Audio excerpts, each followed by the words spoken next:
Visitors to the Beardsley Zoo are delighted by the abundance of plant life. Much of this is due to philanthropist James Beardsley's interests in all varieties of flora and fauna. What many do not know is that another member of the Beardsley family took his obsession with zoology and botany to terrifying ends. Anson Beardsley arrived over a century ago, carrying a large trunk with some sort of green ooze seeping from it, and a letter of introduction from a distant Beardsley cousin, an offshoot of the family tree, as some put it. He convinced his relatives that he was on the verge of significant breakthroughs in the hybridization of plant and animal life. And if he could just make use of the greenhouse to continue his experiments, the results were guaranteed to change the course of nature. His excited pronouncements, some called them ravings, carried the day.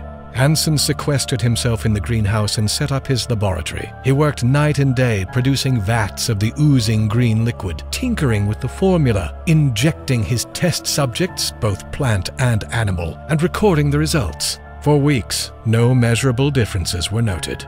By the autumn of that year, Anson Beardsley had tried nearly everything, including the patience of his relatives. They'd quite rightly begun to suspect that Anson was at least a bit mad, and that he should perhaps look into other endeavors elsewhere.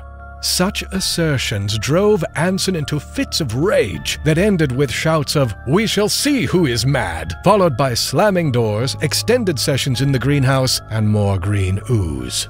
But one night, a breakthrough. As recorded in Anson's charred, though partially recovered, journal notes, "Tonight, a happy accident. Having separately gathered my plant samples, I proceeded to extract the animal tissue samples. But instead of using a sterile container, I put the animal sample into one of the plant sample vials. Setting all aside, I dozed at my work table and was awakened 2 hours later by the sound of breaking glass. To my surprise and delight, the contaminated vial had shattered. Its contents had merged at the genetic level and multiplied so rapidly it could no longer be contained.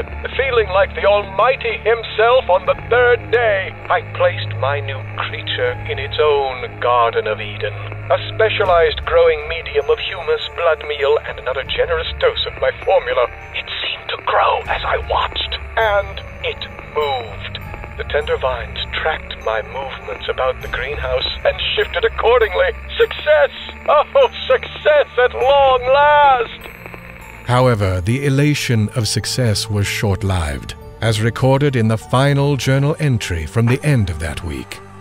What have I unleashed? Further analysis of specimen AB13, my initial success, a hybridization of Canis lupus, the common gray wolf, and Dionea muscipula, also known as the Venus flytrap, leads me to the horrifying realization that I have created a monster. Its ability to move of its own volition, combined with exponential growth, has allowed it to overwhelm my greenhouse laboratory. No amount of violence or poison has proved effective in curbing its relentless growth and predatory nature. I can only pray it is susceptible to fire, and that I've enough kerosene in these lamps to finish the job. May God have mercy on my soul.